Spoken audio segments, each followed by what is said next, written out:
नित्य हवन करने का बड़ा महत्व है। ईश्वर की पूजा में हम हवन करके अपने देवता को जो है अग्नि के थ्रू भोजन अर्पण कर सकते हैं। ये जैसे है ना, हमारे वेदों में अग्नि को जो है ना देवताओं को मुख कहा गया है। तो जिस देवता के निमित्त हम अग्नि में जो भी चीज देते हैं वो उस देवता को प्राप्त होती है। तो इसका बड़ा ही गहरा और सूक्ष्म साइंस है। अग्नि में जो है शुद्ध चीजों का है ना अर्पण किया जाता है। हवन सामग्री जो बनाते हैं उसमें ना शुभ फूलों के पेड़ों के पत्ते होते हैं।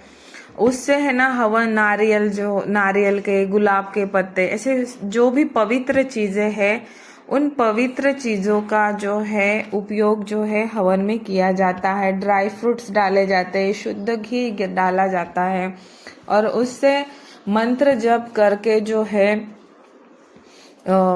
भगवान को दिया जाता है। यहाँ मैं इस चीज को इसलिए बता रही हूँ क्योंकि कई लोगों को हवन सामग्री भी है ना बनाना नहीं आती है।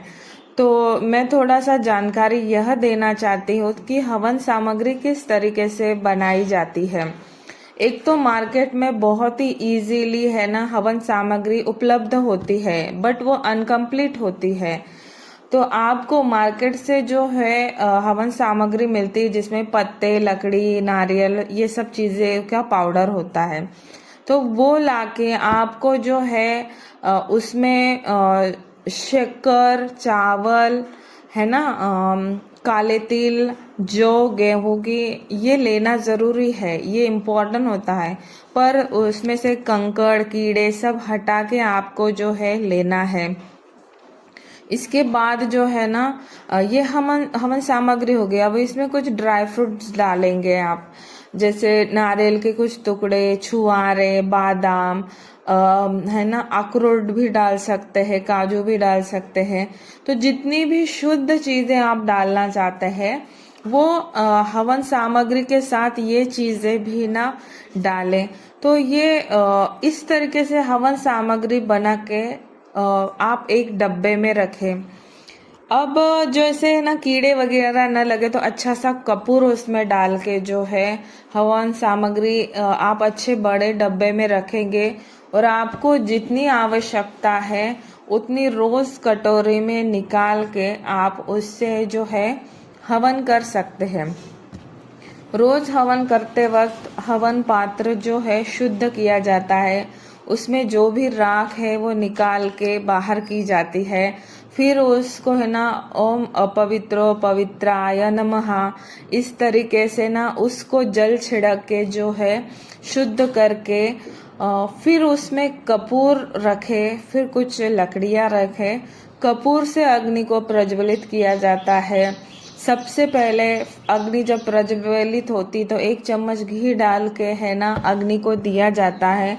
फिर हवन के चारों कोनों में हल्दी, कुमकुम, फूल, अक्षत डाल के हवन कुंड की पूजा की जाती है।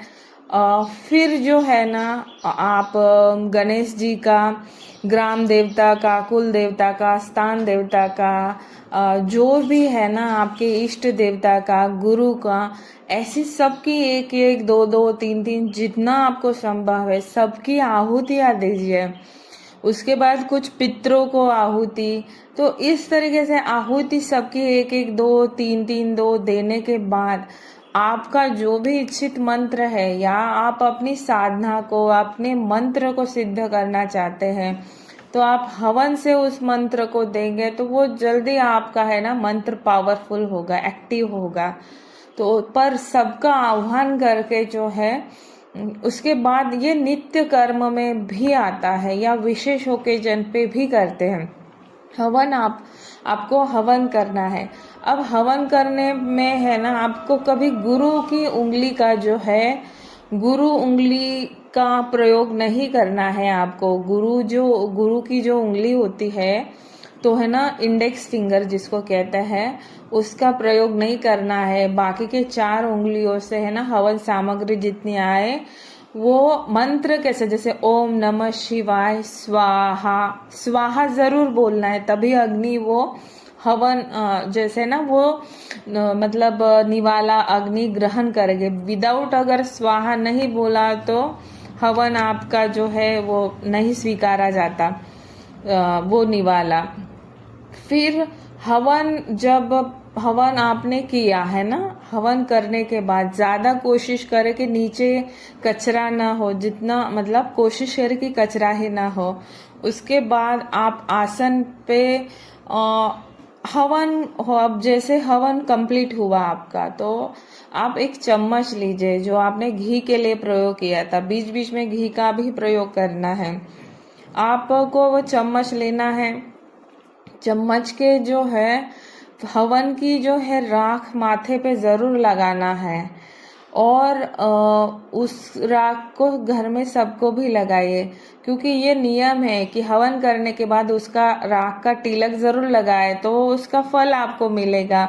नहीं तो जैसे वो अनकम्प्लीट रहेगा, वो आपको जरूर करना कि उसका फल फिर आप ही को आपके घर वालों को मिलेगा। अगर आपने तिलक नहीं लगाया तो फिर उस हवन का कोई मतलब नहीं।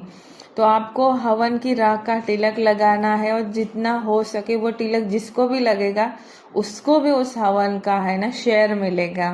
तो आपको घर में सबको भी लगाना है, सबको नहीं भी लगाए तो आप खुद लगाए। फिर उठने से पहले आपके आसन के नीचे 2-3 बूंदे पानी के डालना है। नहीं तो क्या करते हैं, अगर आप खुला आसन छोड़ के कहीं जाएंगे तो इंद्र दूसरे देवता बैठ के हमारे आसन पे उस हवन का फल ग्रहण करते। तो हमें आसन उठने से पहले ही थोड़ा सा तिरछा होके आसन के नीचे पानी डाल के उस पानी का भी तिलक हमारे माथे पे लगना है। फिर आसन की प्रॉपर घड़ी करके आसन को कहीं रख देना है। हवन की अग्नि जब तक शांत न हो तब तक हवन कुंड को नहीं हिलाना है। अगर आपने हवन मतलब एक जगह से दूसरी जगह किया, या कुछ लोग